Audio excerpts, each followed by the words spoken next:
Basra. It is quite windy here.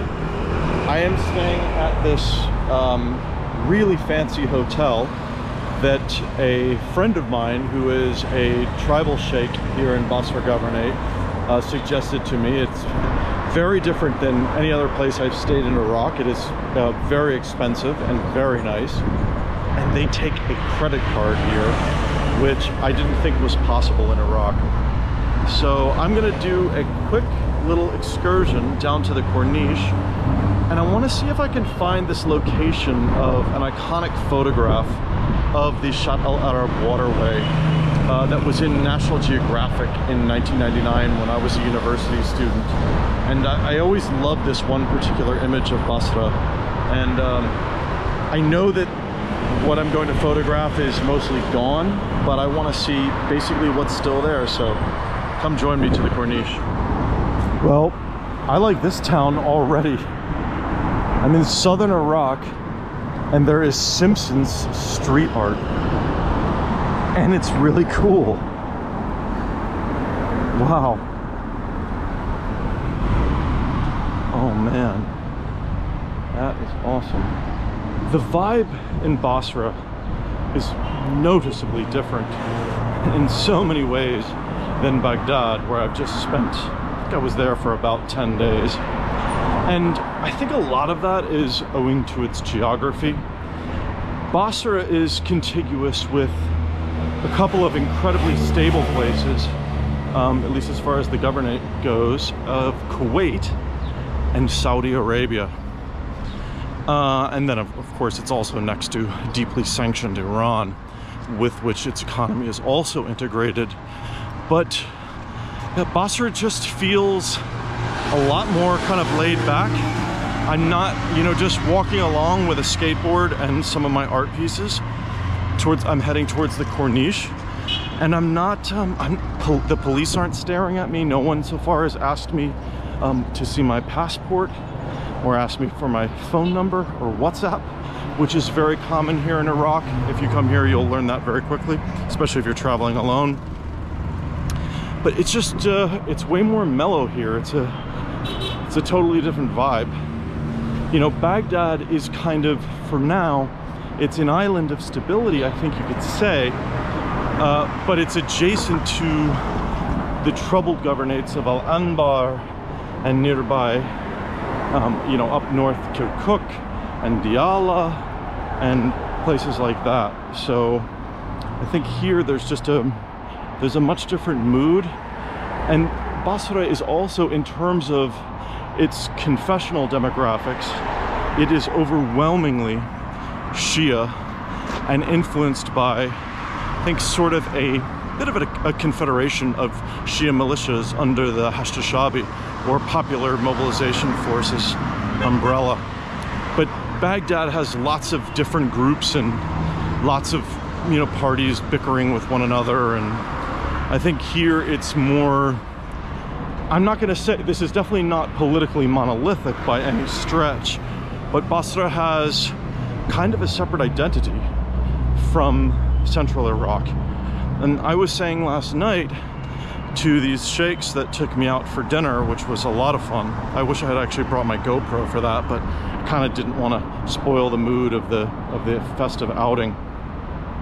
But I was thinking to myself, I said, you know, I'm surprised that Basra doesn't do kind of a Kurdistan-like move and fight for, on some level politically, autonomy within federal Iraq, because Basra has so much, a disproportionate amount of Iraq's oil wealth, and it doesn't see the returns that it should. So I think a lot of the oil profits go towards Baghdad and don't trickle back down into Basra all that much.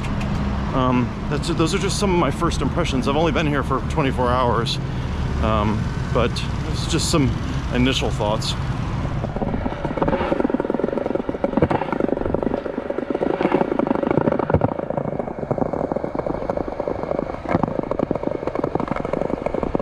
Some incredibly smooth ground here along the Corniche. The surface streets were pretty rough, but oh my god, this Corniche is almost too smooth. That that kind of slippery ground where if you hit a little bit of dust, you might really eat it. Oh my God, but this feels amazing. I mean, Basra is, you know, as I was mentioning, it's the intersection of Iran, Iraq, Kuwait, almost Saudi Arabia. It kind of reminds me a little bit of, it's like a tame version of Aqaba in Jordan, where Jordan, Saudi Arabia, Israel, and Egypt all meet. A little bit kind of similar.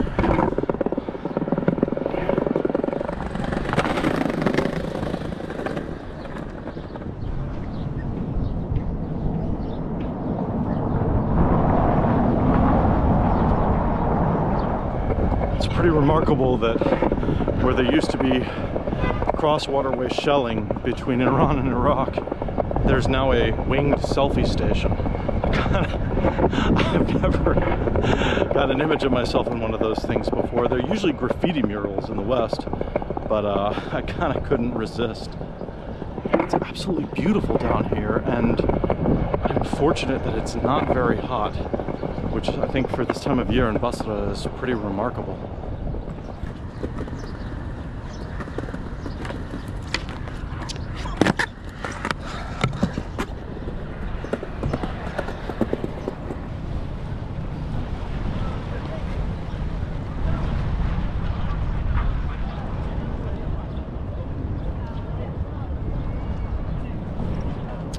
Walking along the new corniche here in Basra, and this is Majid, and Majid is telling me that this corniche is less than a year old, and the statues, even the plinths that were in the 1999 National Geographic, are of course long gone. There is no sign of them left after 2003 when the British military occupied Basra.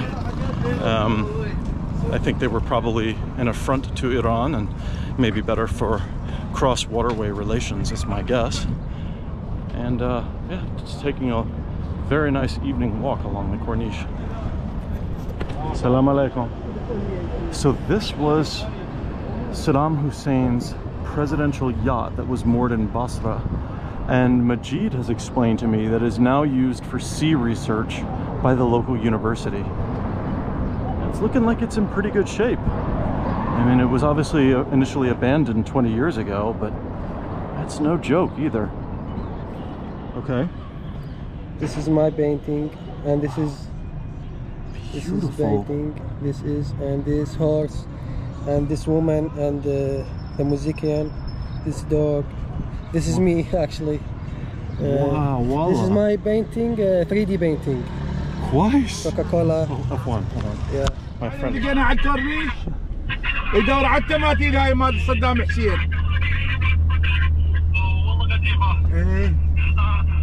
Off on a little excursion with Sheikh Abdul Karim and Sheikh Jawad. I don't know exactly where we're going, but the laughter has already started. اي بعد شوي نجيبه. Sheikh Jawad is like FaceTiming or something while driving a giant. اقول لك باكر الساعة 9.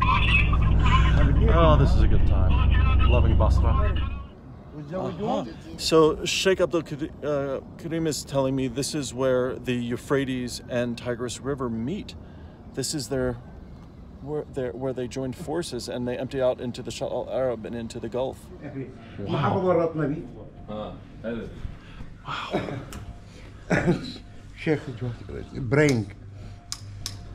Wow.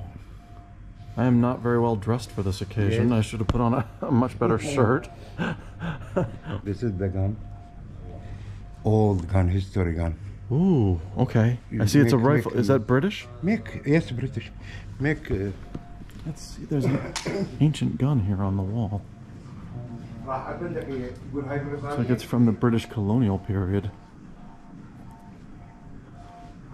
Wow. Look at that antique. Look at that magazine. This is a house of tribal negotiation here. We are way outside Basra city. We're in Basra Governorate. Here you can see Ayatollah Ruhollah Khomeini. Here is a falcon Wow. Loving the sword. And then here is the current supreme leader of Iran, Ayatollah Ali Khamenei. Wow. This is a very, very interesting place.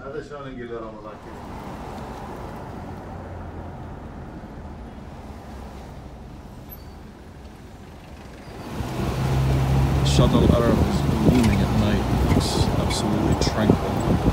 It's a place that, growing up in the United States, the Shatt al-Arab had to do with the Iran-Iraq War and the Gulf War. But here on this Ramadan night, it's absolutely quiet. Just sitting in silence. Kind of reflects the spirit of Basra, it feels like.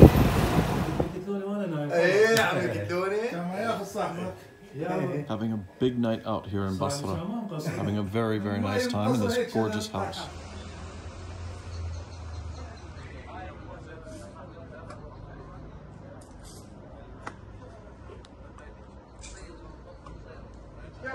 Just the craftsmanship in this place is mind-blowing.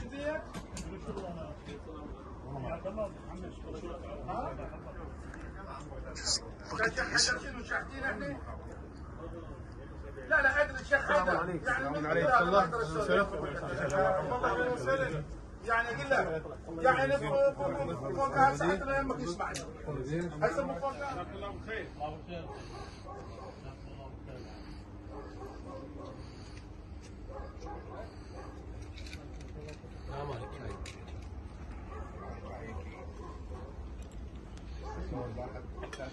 جزاك الله بخير جزاكم الله بالخير جزاكم الله بالخير شيخنا الله يحفظك هو يدفع الشيخ يدفع عنه الشيخ هو يدفع عنه احنا لا عندنا خال ولا عندنا. This is like stepping back in time. All these Ottoman relics in this gorgeous marsh house. I can't believe this is even real. القطار عنده ما شاء الله كله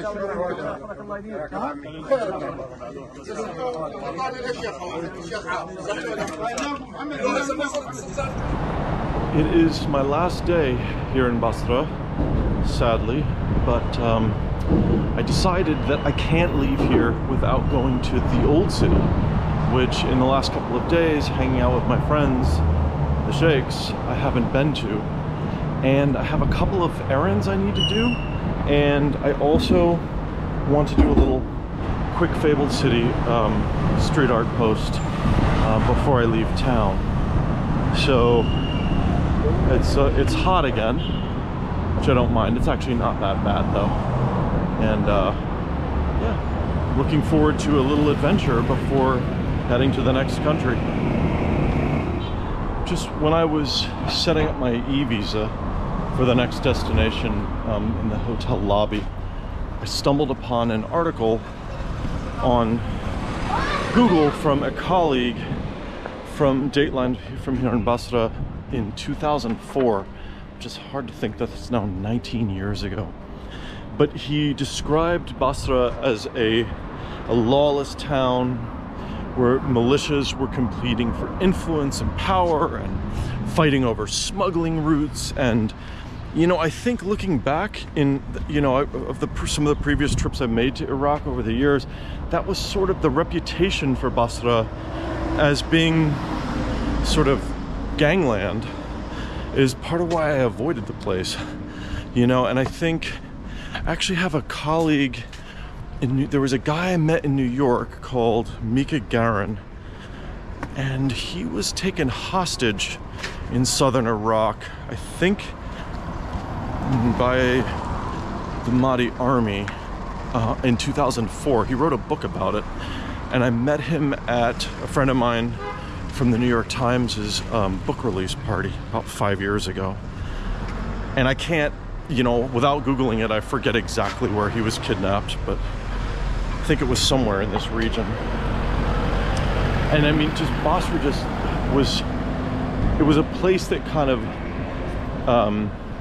stoked fear in the minds of men, so to speak, to put it a bit dramatically. And now, and you come here now, and I mean, I think this is still very much a militia-controlled town, but behind the scenes. there's nothing, there's no overt kind of militia control. I have not been stopped by the police once since I've been here.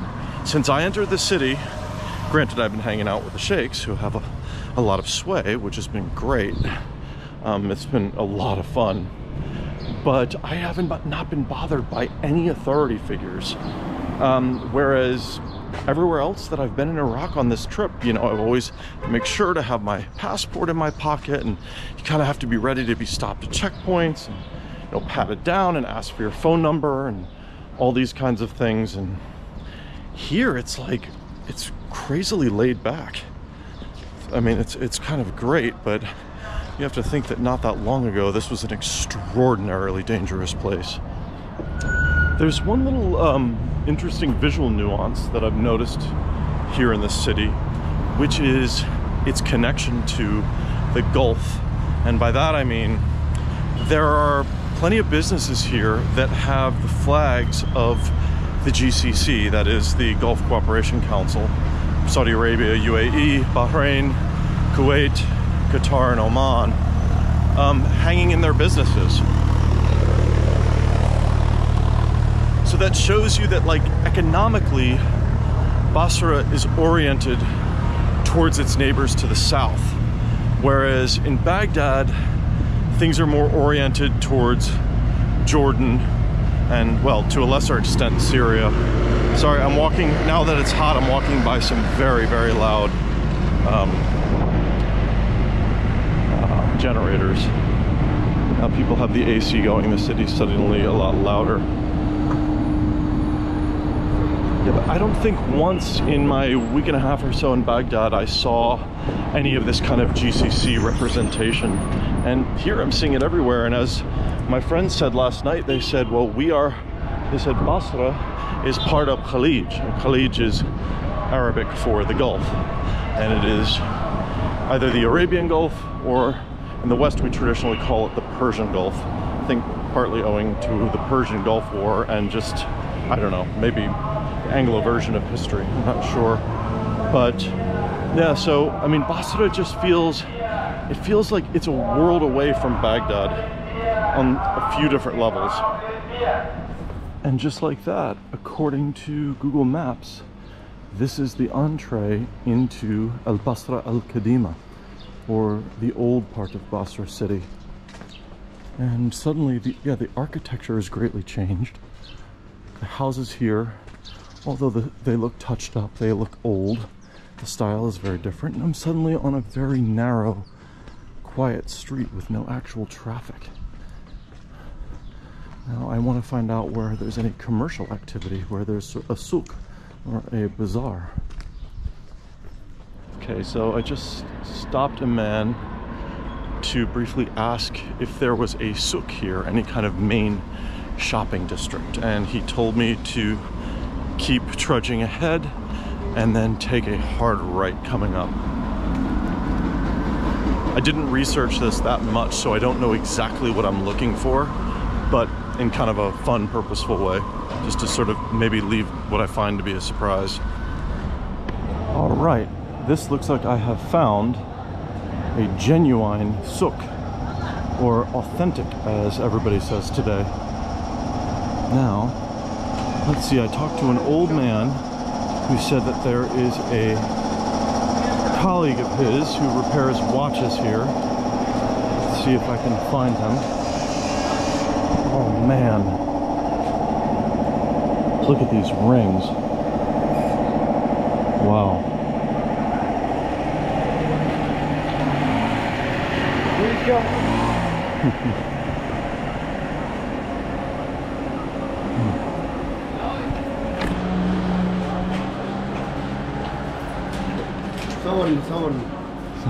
Salam. Gemstones everywhere.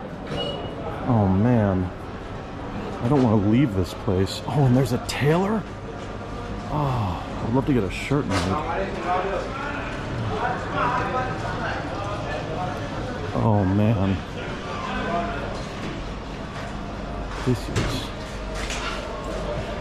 visually this place is amazing.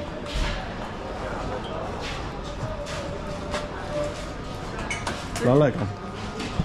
Okay, I have found the watch repairman in the souk. هذا مو باتري ما شادة عندي هذا عرف الباتريات هذا أصلا مو باتري شلون مو باتري لا صدقني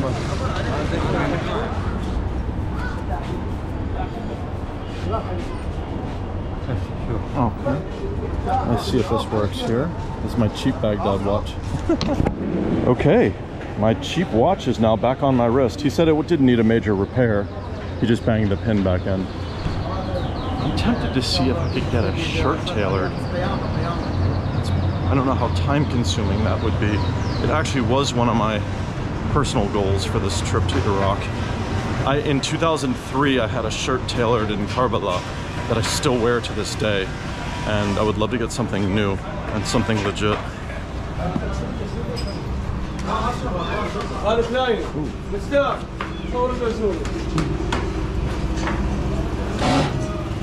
Furniture makers? Wow. Love the smell of woodcut. So at this shop they have turquoise from Iran and my prized lapis lazuli from northeastern Afghanistan from the mines of Anjuman. Wow. Now, unfortunately, my common sense is getting the better of me. I could get lost in those gemstone shops, fabric dealers, and all the kind of stuff I love, but I need to get out of here.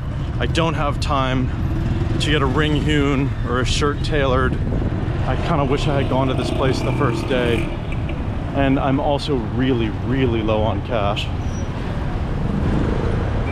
So now I've got to, plus I still want to do this little boat trip on the Shatt Al Arab. And yeah, I think I need to go back to my hotel and regroup. I think I often do this when I travel. I have too many things that I leave until the last day, and then I'm trying to fit them in and it gets hectic. Just doing a little reflecting on my last day here in Iraq. And you know, part of the legacy of the American and British occupation here was the gross oversimplification of Iraq's ethnic demography and religious demography and basically anything concerning the human geography of Iraq. And I noticed that basically as soon as you leave Baghdad, you see the human evidence of the trade winds and ancient mercantilist networks, both in an ethnic sense and in a religious sense. Things like, I noticed when I was at the shrine of Imam Ali one night, there were a group of Shia pilgrims who appeared to be from Zanzibar in present-day Tanzania. And here in Basra, while I was exploring the souk, there are not just Sudanese who I had met in Baghdad, but I saw a number of people with origins in East Africa. And I also saw people with origins that appeared to be in southwest India. I would guess the state of Kerala, which basically at the left side of the bottom of the tip of India.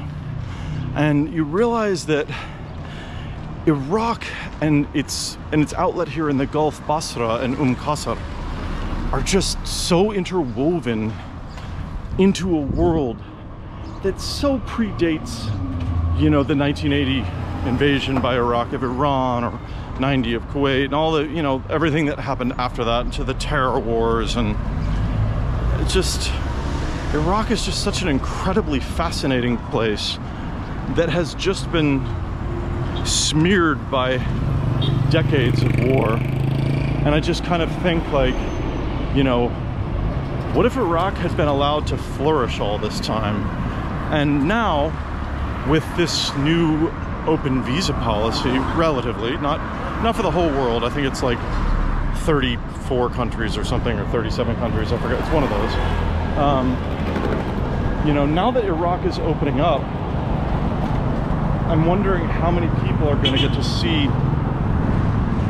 this historically and humanly spellbinding place.